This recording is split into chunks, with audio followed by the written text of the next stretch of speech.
अस्सलामुअलैकुम नाजरीन, मैं हूं आपका मेज़बान अली उस्मान वट्टू और आप देख रहे हैं पीएसपी केजी न्यूज़। नाजरीन, कुछ मजीद खबरों और अपडेट्स के साथ आपकी खिदमत में हाजिर हुआ हूं और व्लॉग के शुरू में बात करेंगे थोड़ी सी क्रिकेट के हवाले से, क्योंकि यकीनन सारी कौम बहुत दुखी है। पाकिस्तान जो अपना मैच है वो भारत से कल हारा है और उसके बाद यकीनी बात है कि कौम ने उम्मीद लगाई होती है टीम से और हम हर दफ़ा हमने उम्मीद लगाई होती है और पता नहीं क्यों हम इनसे ही उम्मीद लगा लेते हैं कि शायद ये इस दफ़ा जीत जाएंगे, लेकिन वो हर दफ़ा जो है वो जिस तरह वो खेलते हैं या जो उनकी गेम होती है उस पर तो थोड़ी सी हम लोग बात करेंगे, लेकिन साथ ही साथ कुछ अच्छी खबरें भी हैं मेरे पास, क्योंकि आप कह लें कि पोस्ट विक्ट्री सेलिब्रेशन पीटीआई के उस हवाले से आपको बताऊंगा। लाहौर हाई कोर्ट बार के अंदर तो उन्होंने क्लीन स्वीप किया और जिस तरह के वो मनाजर थे वो आपने देखे। फिर इस्लामाबाद हाई कोर्ट से कुछ खबरें हैं, Rawalpindi bench high court bar से कुछ खबरें हैं, तो इंशाल्लाह वो भी सारी मैं आपके सामने रखूंगा और फिर क्या चल रहा है पीटीआई के अंदर इंशाल्लाह इस हवाले से भी बात करेंगे। लेकिन व्लॉग का आगाज़ हम लोग करते हैं कल के क्रिकेट मैच से। अब कल का जो क्रिकेट मैच था उसको देख के मैं हैरान हो रहा था कि हमारे बैट्समैन जब ग्राउंड में उतरे हैं तो उनकी बॉडी लैंग्वेज देख के लग ही नहीं रहा था कि शायद ये इंडिया के साथ खेलने के लिए आए। लग रहा था कि जैसे कोई गली की टीम को, गली के बच्चे किसी के साथ क्रिकेट खेलने आ गया। बाबर आजम जिनको हम किंग कहते हैं, उन्होंने पहले जाते ही जी कोहली को एक तो उन्होंने गले मिलना होता है ना, उनको गले लगाना होता है उन्होंने बताना होता है कि भैया आपको मेरे से कोई डरने की ज़रूरत नहीं है, या मेरी वजह से वो जैसे कहते हैं ना कि हम कहते हैं जी कि हमारे वो किंग हैं, तो कोहली के साथ हम उन्हें कंपेयर करते हैं, तो उन्होंने कहा जी कि आप हमसे बिल्कुल ख़तरा महसूस ना करें। तो कुछ इस तरह की सूरत हाल थी और अगर पूरा मैच देखा जाए तो यकीन माने हमारी टीम की जो बॉडी लैंग्वेज है उससे कभी भी ये लग नहीं रहा था कि शायद वो जीतने के लिए भी खेल रहे हैं। और फिर जिस तरह की हमने बैटिंग की, अगर आप रिजवान का स्ट्राइक रेट देखें तो इतनी ज़्यादा डॉट बॉल्स, पता नहीं ये कौन से टाइम के क्रिकेट खेल रहे हैं, या इन्होंने वो आप कह लेना कि जो पुरानी क्रिकेट होती थी एक पाकिस्तान की कि आना है, उनका प्लान होता था कि स्टार्ट में दायरे में 50-60 आ जाएं और कोई विकेट हमने नहीं गंवानी है, उसके बाद 10-15 ओवर हम कह लें कि 3-4 रन्स बनाएंगे ओवर के अंदर और आखिरी 10 में आके अब्दुल रज़ाक एंड में खेल जाएगा या कोई और खेल जाएगा, तो 230 तक हम स्कोर बोर्ड पे सेट कर देंगे। वो भाई आज की मॉडर्न क्रिकेट है यार। बाकी आप लोगों को देखें वो कैसे क्रिकेट खेल रहे हैं। इंग्लैंड और ऑस्ट्रेलिया का मैच आपने देखा लाहौर में, जैसे बेस बॉल खेलते हैं। आज की मॉडर्न क्रिकेट है, उन्होंने देखे मार मार के तबाही मार दी दूसरी टीम की। ये क्रिकेट होती है, कुछ तो सीखें। और हमने ग्राउंड बना लिए, सड़कें हमने बना ली, हमने सिक्योरिटियाँ लगा दी हैं जी, दूसरे ममालिक की टीमें आ रही हैं। इतनी देर के बाद हमें मौका मिला था कि एक बड़ा इवेंट पाकिस्तान में होने जा रहा था, लेकिन उसके लिए हमने टीम तो तैयारी नहीं की थी। जिन लड़कों को हमने खिलाना था उनकी हमने कोई तैयारी की ही नहीं थी।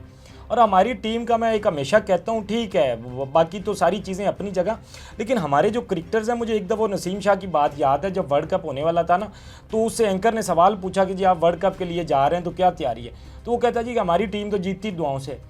आप सोचें, एक महीना वर्ल्ड कप का पड़ा और आपका फास्ट बॉलर, और वो ये बात कर रहा हो जी कि हमारी टीम जीतती दुआओं से। वो मतलब किस सोच के साथ खेलने जाएगा और वो क्या खेलेगा वहाँ पे जाके, जब आपका माइंड सेट ये बना हुआ है कि हम दुआ से जीतते हैं। मतलब उनके पास कोई प्लान नहीं है, कोई कुछ नहीं है। और वो एक ना आप कह लें कि जिस तरह नहीं कोई प्रोफेशनल क्रिकेटर्स इस तरह के नहीं होते हैं जिस तरह की हमारी टीम है। अगर एक बंदा जाके बाउंड्री पे गिर जाता है तो पता चलता है जी कि वो इंजर्ड हो गया। कोई उनका आप कह लें कि कोई ट्रेनिंग नहीं है, कोई उनको मेंटली ट्रेन नहीं किया गया इस चीज़ के लिए। और फिर हर दफ़ा दुख होता है, क्योंकि देखें ना कि इंडिया के साथ हर दफ़ा जी पाकिस्तान खेल रहा है। आप रिकॉर्ड देखें चैंपियन ट्रॉफी में, अब आपने वो भी बराबर कर दी है। पहले हमारा एक मैच ज़्यादा था, वर्ल्ड कप में तो वैसे ही हम उनसे कभी नहीं जीते हैं। चैंपियन ट्रॉफी में कम से कम हम 3 जीते हुए थे, वो 2 जीते हुए थे। कल आपने वो भी बराबर कर दिया। और इसके बाद खैर क्रिकेट का जो हाल हुआ है उस पर क्या बात की जाए या क्या किया जाए, लेकिन एक दुख होता है क्योंकि सारी कौम उम्मीदें इनसे लगा के बैठी होती है और फिर जब ये इस तरह की क्रिकेट खेलते हैं तो बड़ा अफसोस होता है। खैर थोड़ा सा हम लोग बढ़ते हैं, सियासी खबरों की तरफ आते हैं और सियासत के हवाले से आपको बताता हूं। अब जो पीटीआई के कैंप में आप कह लें कि वो खुशी है और वो कह लें कि पोस्ट विक्ट्री सेलिब्रेशन उनकी जानिब से जारी है। लाहौर हाई कोर्ट बार में आपने देखा जिस तरह की सूरत हाल थी और वहाँ पे तो पीटीआई ने बिल्कुल क्लीन स्वीप किया। और उसके बाद इस्लामाबाद, अगर हम बात करें हाई कोर्ट बार की, तो वहाँ पर जो प्रेसिडेंट है वो पीटीआई के बने। Rawalpindi bench high court bar के अंदर भी इनको मतलब कह लें कि काफ़ी कुछ मिल गया। तो एक तरह से काफ़ी खुशी की बात थी ये पीटीआई के लिए और उन्होंने उसको बड़ा सेलिब्रेट किया। वकला में बड़े चार्ज नज़र आए और वो मैं देख रहा था जितने वकला चार थे। और वो वजह क्या थी कि जो अब तक हो रहा है अदलिया के साथ, जो कुछ किया जा रहा है या जो सूरत हाल सारी चल रही है, ये उसका आप कह लेंगे एक तरह से उनका गुस्सा था या जिस तरह भी उनका एक कह लेंगे रिएक्शन आया उस पर। और वो रिएक्शन हमने देखा कि वकला ठीक है, पहले भी उनके जब इलेक्शन होते हैं तो इस तरह का माहौल रहता है। वकला खुद ढोल बजा रहे थे, वहाँ पर भंगड़े और नारेबाजी की जा रही थी, इस तरह की हमने सूरत हाल देखी। और फिर देखा जाए तो एक तरह से इस पूरे इलेक्शंस के अंदर एक और चीज़ भी हमें नज़र आई और वो थी कि यंग वकला वर्सेस आप कह लें कि जितने भी बुज़ुर्ग वकला हैं या जो पहले से प्रैक्टिस कर रहे हैं, ये उनके दरमियान इलेक्शन था और इसमें पीटीआई ने कह लेंगे बड़ी कामयाबी हासिल की और man for the right job Imran Khan साहब ने जो इंतज़ार पंजोता को ये ड्यूटी दी थी, उन्होंने इसको बड़े अच्छे से निभाया है और उन्होंने इस पर बड़े अच्छे से काम किया और यकीनन ये खुशी की बात है। अब लोग, क्योंकि मैं सोशल मीडिया पर देख रहा था कि एहसान न्याज़ी को भी ट्रिब्यूट पेश कर रहे थे और वो चाह रहे थे कि एहसान न्याज़ी साहब भी होते और यकीनन अगर एहसान न्याज़ी होता तो वो कुछ कह लें कि सूरत हाल ही तो बड़ी मुख्तलिफ होनी थी। वो खुद बड़े चार्ज होते हैं और वो चीज़ों को बड़े अच्छे से मैनेज करना भी जानते हैं। बहरहाल अब देखना यह है कि अब खान साहब तक कल हो सकता है कि ये सारी चीज़ें पहुंचाई जाए, क्योंकि कल है मुलाकात का दिन। अब कल जो है पीटीआई के लोग कोशिश करेंगे कि अगर उनकी मुलाकात होती है तो ये कल सारी चीज़ें खान साहब तक पहुंचेंगी। लेकिन अब देखना यह कि क्या खान साहब से मुलाकात करवाई जाती है, क्योंकि अब पहले भी कोशिश की जा रही थी और ये पहले भी बीच में होता है कि खान साहब से मुलाकात बंद कर दी जाती है। लेकिन अब बहरहाल अगर कल मुलाकात होगी तो उन तक ये चीज़ें पहुंचाई जाएंगी। लेकिन अगर मुलाकात नहीं करवाई जाती है तो फिर इस पर ज़ाहिर बात है पीटीआई वालों को परेशान होना भी चाहिए और उनको कोशिश करनी भी चाहिए। और कुछ मैं एक और सोशल मीडिया पर देख रहा था कि पीटीआई के लोग जब भी मुलाकात बंद की जाती है तो कुछ इस तरह की खबरें जिनका हकीकत से कोई ताल्लुक नहीं होता, इस तरह की खबरें आना शुरू हो जाती हैं कि इमरान खान साहब की कुछ जान खतरे में है या कुछ इस तरह का मसला है, जो कि बाद में पहले भी ये कई दफ़ा हुआ है और बाद में पता चलता है कि ऐसा नहीं है। हाँ, मैं ये नहीं कहता हूँ कि खान साहब को लेकर परेशानी नहीं होनी चाहिए या आपको इस तरह की चीज़ें होनी चाहिए, अच्छी बात है, लेकिन इस तरह की जो मिस इन्फॉर्मेशन है वो फैलाना वो गलत बात है। फिर क्योंकि जब एंड में पता चलता है कि ऐसा नहीं हुआ और बहुत सारे लोग ये करते हैं कि जब भी मुलाकात का सिलसिला बंद होता है तो कुछ इस तरह की खबरें आना शुरू हो जाती हैं कि खान साहब की जान को खतरा है या उनके साथ ये हो सकता है वो हो सकता है। ठीक है, आप ये सारी चीज़ें अपने माइंड में रखें, लेकिन इस तरह की मिस इन्फॉर्मेशन ना फैलाएं। हाँ, अगर खान साहब से आपकी मुलाकात नहीं करवाई जाती कल तो उसके बाद पीटीआई को बिल्कुल रिलैक्स नहीं रहना चाहिए और इस पर उनको कोशिश करनी चाहिए कि उनकी मुलाकात हो सके। लेकिन जो ये चीज़ें थी इनसे थोड़ा गुरेज किया करें। अब थोड़ा सा हम लोग बढ़ते हैं, बात करेंगे पंजाब के हवाले से भी। पंजाब के हवाले से आपको बताऊंगा कि पंजाब में क्या चल रहा है। फिर कोस्तान की बात की जाए तो वहाँ पे जुनैद अकबर साहब जो है वो आपको पता है कि किस तरह की आजकल उनकी एक्टिविटीज़ चल रही हैं, बड़ी ज़्यादा तादाद में उन्होंने वहाँ पर लोगों को निकाला भी है। और अगर फिर सिंध की बात की जाए तो सिंध में आप कह लें कि तरीके आईन तहफ़्फ़ुज़ पाकिस्तान के लोग वहाँ पर पहुँचे हुए हैं, उनकी क्या एक्टिविटीज़ चल रही हैं तो उस हवाले से भी इंशाल्लाह आपको बताता हूँ। सबसे पहले हम लोग पंजाब से ही शुरू कर लेते हैं। पंजाब के अंदर कल पिंडी के अंदर आप कह लें कि कन्वेंशन एक करना था पीटीआई ने। अब वो कन्वेंशन भी आप कह लें कि 4 दीवारी के अंदर होना था, जहाँ पे लोग जमा हो रहे थे वो 4 दीवारी के अंदर था। अब 4 दीवारी के अंदर भी वहाँ पर पुलिस पहुँच जाती है और उनको कहती है कि आपको एक्टिविटी नहीं कर सकते। अब फिर देखें ना कि जब इस तरह की सूरत हाल में ये तो आईन इजाज़त देता है उनको कोई भी सियासी एक्टिविटी करने की, हद तक कि वो तो 4 दीवारी के अंदर कर रहे हैं। जब आप फिर जाके रोकेंगे लोगों को तो फिर जाहिर बात है लोग उस पर अपना रिएक्शन तो देंगे। कल हमने उन फुटेजेस में भी देखा कि पुलिस वहाँ पर खड़ी है, लोग बिल्कुल नहीं डर रहे हैं और उन्होंने खान साहब की आप कह लें तस्वीरें पकड़ी हुई हैं, वो नारेबाजी भी कर रहे हैं। तो कम से कम आप इतनी स्पेस रहने दें, क्योंकि अगर आप जमहूरियत की बात करते हैं या वाकई यहाँ पर डेमोक्रेसी है ना, तो दूसरों को सियासी एक्टिविटी करने की कम से कम इतनी स्पेस तो देना आप कि वो को अपनी एक्टिविटी कर सके। ये तो नहीं है कि वो 4 दीवारी के अंदर भी अगर लोग जमा करना चाह रहे हैं तो आप वहाँ पर भी पुलिस भेज दें और आप उनको डराना शुरू कर दें। तो कुछ इस तरह की सूरत हाल है। फिर पंजाब के अंदर अब आलिया हमजा साहब पर भी बहुत सारी जिम्मेदारियाँ हैं और वो एक नए सिरे से तंजीम साजी भी कर रही हैं, कुछ लोगों को भी इंगेज किया जा रहा है ताकि ईद के बाद एक तहरीक का जो आगाज़ करना है उसका अच्छे से आगाज़ किया जा सके। और इसी सिलसिले में जुनैद अकबर साहब कह लें कि कोस्तान में बैठे हैं और वो भी वहाँ पर जो है मुख्तलिफ जो आप कह लें कि कॉर्नर मीटिंग्स कर रहे हैं, सियासी एक्टिविटीज़ वहाँ पर भी हो रही हैं और वहाँ पर तो बड़े बड़े ग्रुप भी ज्वाइन कर रहे हैं। और ऐसी सूरत हाल में ज्वाइन करना कि देखिए जब पीटीआई पर एक ऐसा वक्त है कि उनका झंडा भी अगर लेकर को बाहर सड़क पर फिर रहा हो तो उसको अरेस्ट कर लिया जाता है।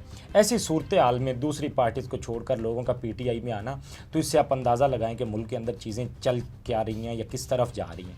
अब ऐसी सूरत हाल के अंदर भी लोग पीटीआई को ज्वाइन कर रहे हैं। ये कल कोस्तान की जो मैं आपको बता रहा हूँ सूरत हाल, और उसके अलावा अगर सिंध की बात की जाए तो वहाँ पर जो तरीके आईन तहफ़्फ़ुज़ पाकिस्तान के लोग हैं वो भी वहाँ पर पहुँचे हुए हैं और उनका 2 रोज़ का दौरा है। अब कल उन्होंने कह लें कि मज़ार कायद पर भी हाज़िरी दी, हत्ता कि पहले तो कहा जा रहा था जी कि उनको मज़ार कायद जाने से रोकने की कोशिश की जा रही है।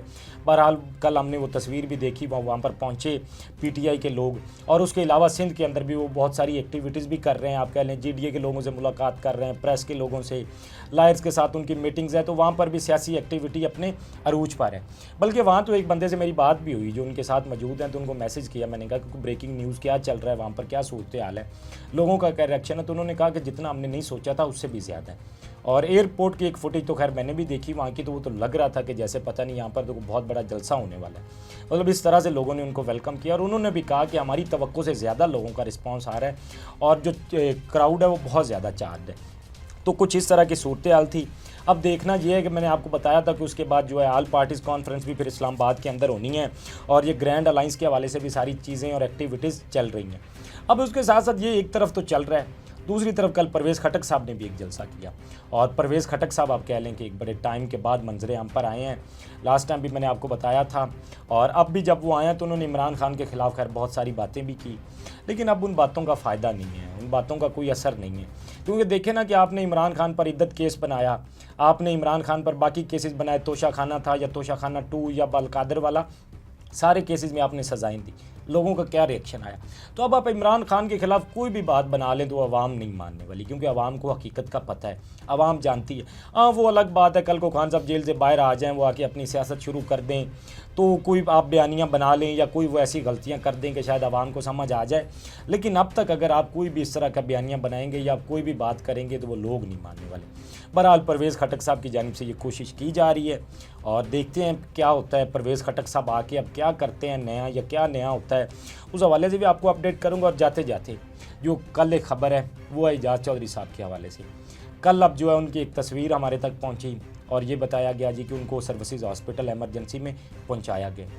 एक तो वो सेनेटर हैं, बुज़ुर्ग सियासतदान हैं, और फिर इस तरह की सूरत में अब देखें कि आपने उनको तकरीबन 20 से 21 महीने हो गए जेल में रखा हुआ है और आप उनकी ज़मानत नहीं ले रहे हैं। अब तक देखें उन पर कोई केस साबित नहीं है, अब तक आपने उन पर कोई इस तरह का कोई भी चीज़ साबित नहीं की। जब तक आपने साबित नहीं की तो फिर तो आप उनको ज़मानत पे छोड़ सकते हैं ना। वैसे तो चीफ जस्टिस साहब पीटीआई के लोगों से भी मुलाकात कर रहे हैं, सारी चीज़ें चल रही हैं, ये तो कोई नहीं मामला भी नहीं है। यास्मीन राशिद साहिबा को देखें या बाकी चीज़ें, तो इस हवाले से फिर आपको सोचना चाहिए। अब अगर आप उनको दूसरी दफ़ा आप कह लें कि उनको एमरजेंसी में शिफ्ट किया गया, उनकी तबीयत अचानक ख़राब हुई है, तो ये जो चीज़ें चल रही हैं ये पाकिस्तान के अंदर नहीं होनी चाहिए। चीज़ों को नॉर्मल होने दें। आपने बहुत कुछ कर लिया है, बहुत हो गया है, और अब इन चीज़ों को थमने दें ताकि पाकिस्तान जो है वो कुछ बेहतरी की तरफ जा सके। आप भी अपने फीडबैक से हमें ज़रूर आगाह कीजिएगा। अब तक के लिए इतना ही। अपने मेज़बान को दीजिए इजाज़त। अल्लाह निगहबान। इस तरह की और वीडियोस देखने के लिए सब्सक्राइब कीजिए हमारा चैनल और देखते रहिए PSPKG न्यूज़।